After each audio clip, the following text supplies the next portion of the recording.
And then I got indicted a second time, and a third time, and a fourth time. And a lot of people said that that's why the black people like me, because they have been hurt so badly and discriminated against. And they actually viewed me as I'm being discriminated against.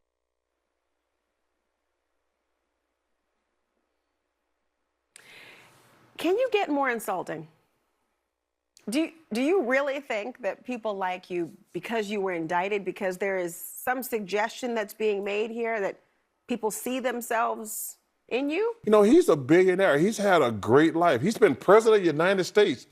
To insult black people who have been discriminated against all these years, to put them in the same category, I was just offended. I mean, I don't even know what that means. Well, I was waiting for him to throw gold sneakers into the audience. I mean, Welcome to What Was That? I'm Gabe Sanchez. Donald Trump is so unpopular with the black community that his campaign and supporters are desperately trying to get their votes in the most insane ways. They released cheap gold sneakers, made AI-generated images of Trump with black people, and Trump even claimed that his mugshot and legal issues have earned him the support of black voters. And that's not even all of it. Look at my African-American over here. Look at him. Donald Trump's hateful rhetoric on the campaign trail is nothing new. And look, let's just get this out of the way. Donald Trump is a racist. I mean, it's 2024, and this guy is still bragging about his racist 2015 presidential announcement speech. Remember, they're coming in, they're racist, they're this, they're that.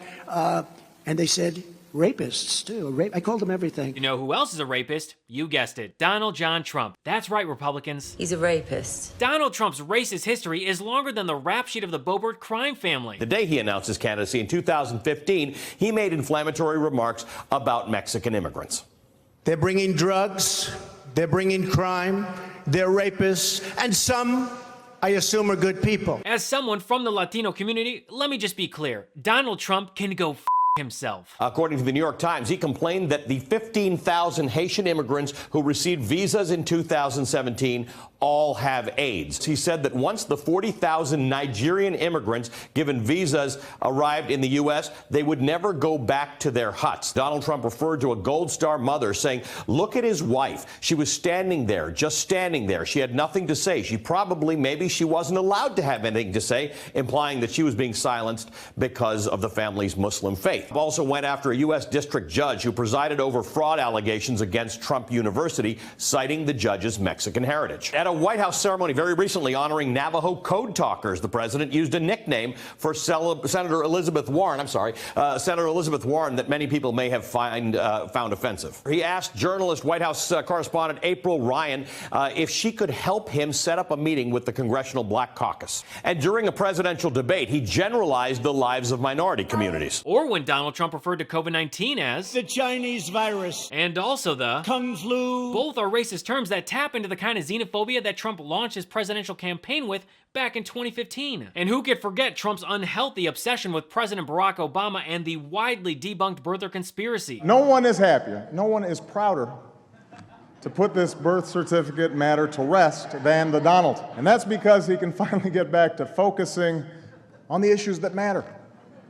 Like, did we fake the moon landing? What really happened in Roswell? And where are Biggie and Tupac? The fact is, Obama is everything that Trump wants to be: intelligent, charismatic, diplomatic, athletic, and well-respected. That jealousy also applies to President Biden, which is why Trump constantly tries to claim that he's better than Biden. But let's remember one thing. There is a huge difference between these two men. I would rather have a president who maybe has a stutter once in a while than one who spews conspiracy theory, racist nonsense, and has dinner with Nazis. So if given the choice between one or the other, I'm happy that Joe Biden might misspeak once in a while when he's trying to name a president of a foreign country. Republicans love to push the debunked claim that Democrats are racist who started the KKK, but then they also seem to be fine when their party's president has dinner with two white supremacists, Kanye West and Nick Fuentes. That doesn't make any sense.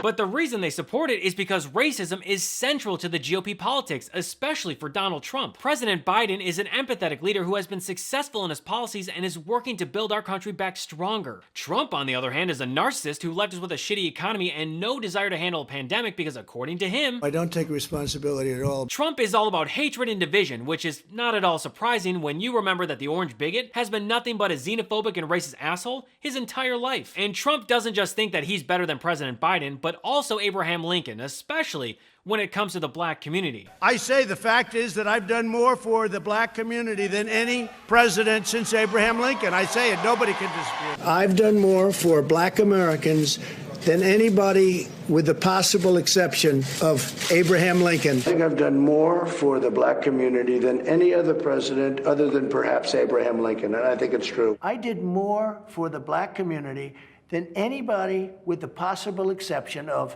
Abraham Lincoln, whether you like it or not. People say, "Oh, that's interesting." You believe you did more than Lyndon Johnson, who passed the Civil Rights Act? I think I did, yeah. How? Because I got criminal possibly did you justice reform done. I got prison reform. Lyndon Johnson. I've done things. Well, he passed the Civil Rights Act. Watching the 77-year-old racist desperately try to rewrite American history so he can compare himself to Lincoln is so on brand, but is also not even close. Like most of Donald Trump's unhinged statements, he says them with a shit-eating grin. And who knows, maybe Trump can even clean it up by using today's sponsor, Smile Actives. Have you ever wished that you had a whiter and brighter smile? Well, before you visit a dentist, you should know that their whitening treatments can be very expensive, and it's not just the price. You also have to book the appointment and schedule time away from work or family to sit in a dentist's office chair while undergoing the procedure. It's a hassle. Fortunately, now you can try Smile Actives at home or anywhere, anytime. Smile Actives offers a safe and affordable alternative to those expensive whitening procedures. I've used other teeth whitening products in the past. They're a huge inconvenience for something that should be much easier. And thanks to Smile Actives, it is easier. 97% of Smile Actives users in a clinical study reported up to 6 shades whiter on average, all within 30 days. Simply add Smile Actives Pro Whitening Gel to your regular toothpaste. It's been formulated with polyclean technology to boost stain removal and deliver active whitening ingredients into teeth's grooves and crannies to get better whitening. Smile Actives makes a teeth whitening gel that can simply be added to your toothpaste every time you brush your teeth. So no change in your routine, no extra time, and no more messy strips, trays, or lights. People will start commenting on your whiter, brighter smile in just days. Smile Actives is the whitening boost your favorite toothpaste needs to give you the smile you deserve. Visit smileactives.com/Gabe today to receive a special buy one get one free offer with auto delivery, plus free shipping and handling. That's smileactives.com/Gabe. Terms and conditions apply. See site for details. But according to Trump, he has a history of working with the black community. I've spent my entire life working hand in hand with black Americans to create jobs, build buildings, invest in our communities, and expand opportunity and freedom for citizens of every race, religion, color, and creed. Well, that's just a flat-out lie, because in 1973, the Department of Justice under the Nixon administration, out of all administrations, sued the Trump Management Corporation for violating the Fair Housing Act. Shocking. I want to tell you, a black worker is a great worker. I'm sorry, did he just say a black worker is a great worker? Trump is really leaning into that slave owner fantasy of his. Oh, look at my African American over here. Look at him. So again, but this time, say it with me, Donald Trump is a racist. But one of the most vile examples of Donald Trump's racism was in 1989, when he took out a full-page ad calling for the death penalty of 5 black and Latino teenagers known as the Central Park 5, who were falsely accused of a crime and imprisoned. And even years after the Central Park 5 were exonerated, Donald Trump refused to apologize for calling for their execution. Will you apologize to the Central Park 5? They've been exonerated. There have been videos, movies shown about the case, and you came out with a full-page ad saying that they should die, that they should have the death penalty. Why do you bring that question up now? It's an interesting time to bring it up. You have people on both sides of that. They admitted their guilt. If you look at Linda Fairstein and if you look at some of the prosecutors, they think that the city should never have settled that case. So we'll leave it at that. And last year, when Trump was arrested and arraigned, one of the Central Park 5, Yusuf Salaam, brutally mocked Trump with an ad of his own. And that 34-year-long karmic punch was made even sweeter when Salaam won a New York City council seat. When you really understand what Donald Trump's ad is, it's not an ad that was just ran in New York City's newspapers. No. It was a whisper into the most sadistic, darkest enclaves of society. Yes. To do to us what they had done to Emmett Till. It's an incredible moment to see Salaam win that seat, and I am confident that he will do great things for the people of New York City, unlike Donald Trump. Oh, and that both sides argument that Trump tried to pull a moment ago sounds awfully familiar to the time that he pandered to white supremacists after the deadly violence at the Unite the Right rally in Charlottesville, Virginia. But you also had people that were very fine people on both sides. But no one should be surprised. Trump wouldn't condemn white supremacists back in 2020 during the presidential debates, and he then proceeded to tell his precious Proud Boys to stand back and stand by. Who would you like me to condemn? White supremacists and right Proud Boys, stand back and stand by. That infamous line single-handedly caused the membership of the Proud Boys to triple, many of whom would later storm the Capitol on January 6th. So now, as Trump looks toward the 2024 presidential election, he is desperately trying to court black voters in the most Trump-like way possible, by being openly racist. These lights are so bright in my eyes that I can't see too many people out there. But I can only see the black ones. I can't see any white ones, you see? That's how far I've come.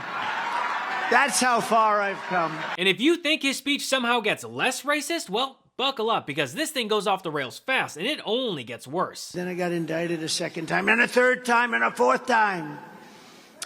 And a lot of people said that that's why the black people like me, because they have been hurt so badly and discriminated against. And they actually viewed me as I'm being discriminated against. It's been pretty amazing. I'm being indicted for you, the black population. I am being indicted for a lot of different groups. The black people are so much on my side now because they see what's happening to me happens to them. Does that make sense? I've heard that. When I did the mugshot in Atlanta, you know that mugshot is #1. Elvis Presley's #2, and Frank Sinatra's. They had Frank Sinatra for fighting, and they had Elvis for, I don't know, something in a gas station. He tried to hold up a gas station. I don't know, something. Elvis. So Elvis is #2, but he was always #1. The mugshot, we've all seen the mugshot. And you know who embraced it more than anybody else? The black population. It's incredible. You see black people walking around with my mugshot. You know, they do shirts, and they sell them for $19 a piece. It's pretty amazing. Millions, by the way, millions of these things. And there it is, the mugshot narrative. Trump was arrested for a crime and got his mugshot taken, so clearly the black community can empathize with his struggle. This is actually something that right-wing networks like Fox News has been trying to push. Raymond Arroyo, the Wish.com version of Pee Wee Herman, was on Fox News with Laura Ingraham to talk about Trump's mugshot. He is now seen by non-political folks as a rebel, an outsider with swagger. And as one black lady I spoke with earlier today here in New Orleans said, Trump's a gangster. And that means he has cred. Yeah, I'll take things that never happened for 1,000, please. Arroyo, who somehow acts whiter than a glass of 1% milk, has the audacity to speak about how Trump's mugshot gives him street cred. Same goes for Don Jr., claiming that black men see him as a hero. You know, I have seen and witnessed now more than ever, the amount of African-American men that have come up to me, literally like, hey man, you're my hero. I'm like, what? Really? I did not have that in my bingo card. And don't worry, Arroyo doubled down on this rhetoric when Trump released his shitty gold spray-painted sneakers. Because apparently it's not just crime that the black community can relate to, but also shoes. This is connecting with black America because they love sneakers. They're into sneakers. They love this is a big deal, certainly in the inner city. So when you have Trump roll out his sneaker line, they're like, wait a minute, this is cool. He's reaching them on a level that defies and is above politics. The culture always trumps politics. And Trump understands culture like no politician I've ever seen. Right. Donald Trump and the GOP are so detached from reality that they honestly think sharing AI-generated images of Trump with black people will convince them to vote for Trump. Republicans will attack minorities, call them thugs, and whine about how DEI is ruining our country, but then in that same breath claim that black people love Trump. It is wild to watch. The truth is, black voters think Trump is the biggest threat to the black community. You know, on account of the GOP embracing bigots and white supremacy. And the sad reality is Republicans hate minorities until they need their vote during an election. I mean, just look at the way that Trump treats Tim Scott like his pet. It's disgusting. Did you ever think that she actually appointed you, Tim? And think of it, appointed, and you're the senator of his state, and she endorsed me. You must really hate her. No, it's a shame. It's a shame. Uh-oh. I just love you. No, that's good. But hey, according to Trump's delusional reality, MAGA loves black people. Make America great again. By the way, they love African-American people. They love black people. MAGA loves black people. Well, that's all for me today. Thanks so much for watching, and feel free to follow me at I Am Gabe Sanchez. If you're a fan of the show and want to help keep the lights on, you can subscribe to my Patreon at patreon.com/IamGabeSanchez. Over there, you'll get early access to episodes, bonus content, and exclusive merch. So until next episode, I'm Gabe Sanchez, and this has been... What was that?